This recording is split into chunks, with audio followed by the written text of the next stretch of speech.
Hi everyone, welcome back to our another video. In this video, we're going to discuss about BC PNP semi-skilled or entry-level workers. So for this stream, you are only eligible to apply in non-express.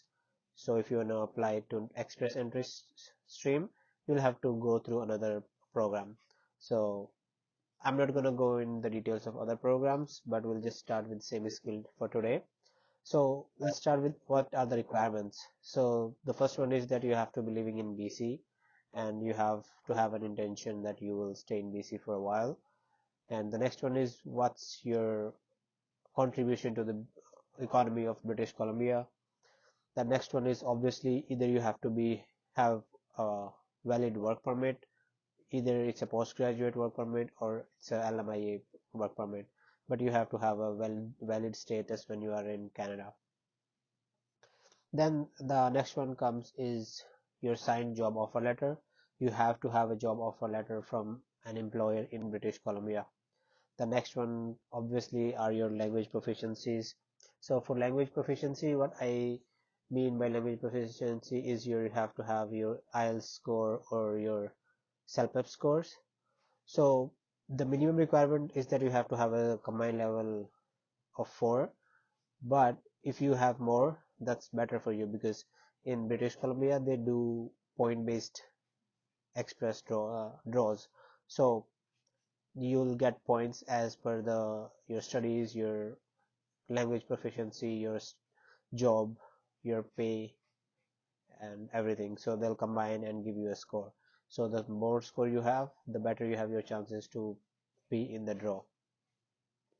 Then the next one is your wages. So if you get a job and then you don't meet the wages requirement established by the British Columbia government, then that job offer is no good for you. So you need to make sure that your job offer letter or your wage meets the standards set by the British Columbia government. Then next one is a very important thing, that what are the requirements of an employer. So it can't be just anyone who has a business. They can't give you a job offer letter. So you have to have a specific conditions that that employer or that company needs to meet, that are set out by the BC government. So the few things that you need to consider is that they have to be established in BC, means British Columbia. Then they need to have some contribution to the economy of British Columbia. Then they should have a valid business license, and they should have a municipal license as well. So when businesses establish in a community or a municipality, they get a license from that municipality, plus they get a business license from that province. So they should have both of these things. Then the minimum number of years they should be established. So if you're in Vancouver area, then that company should be established for at least 5 years, sorry, 2 years. And if it's established somewhere else out of that northern Vancouver, uh, Vancouver Island, Surrey, it's called Area 1. So if you go to the BC PNP guide, you can see which areas they're distributed into.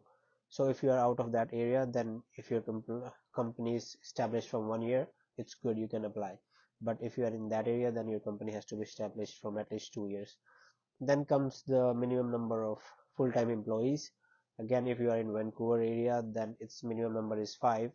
But if you are anywhere else, then it's only 3. So your company should have 3 full-time employees if you are out of Vancouver area. The next one is your company shouldn't have had paid any fines or have had any regulatory disciplinary actions against them.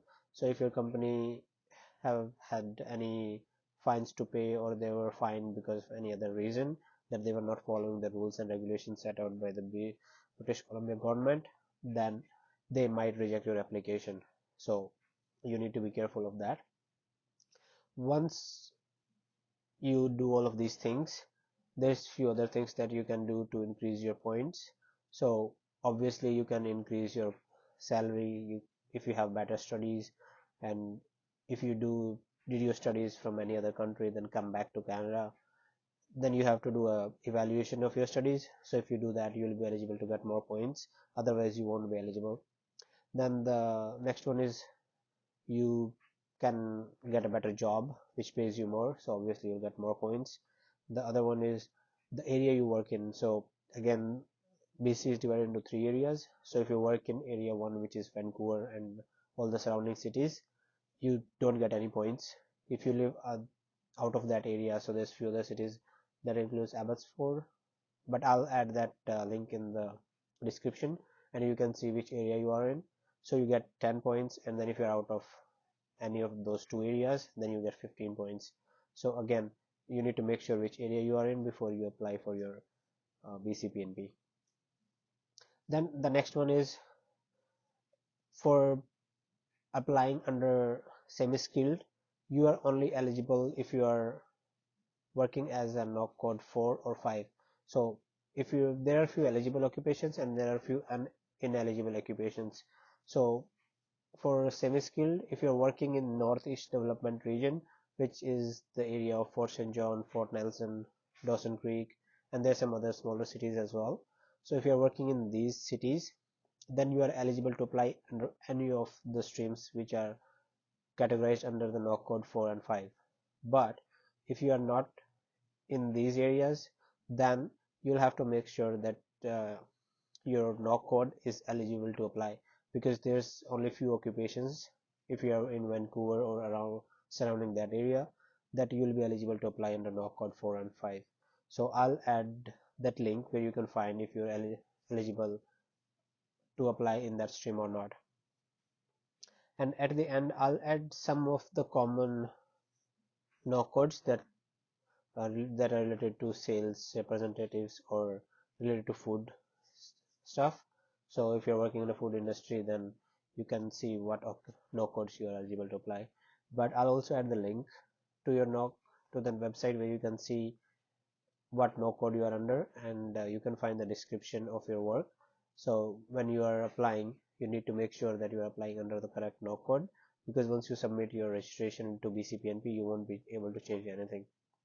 So make sure whenever you submit any documentation to BC PNP or any other government that it's good and it's true to your knowledge, because if you misrepresent something, then they might even cancel your PNP, and they might even restrict you from getting PNP approval the next time you apply. So you need to be very careful. The next one is, if you are taking help from someone, you need to mention that if you are asking an agent to apply your file, then you need to tell them that someone else is looking after my file, so that they can get information on your behalf. Sometimes people don't do that, and at the end there might be consequences for that, so you need to be careful. And that's all for this video. Please let me know in the comments if you need anything, and thank you a lot for watching the video. Please share and subscribe to the video.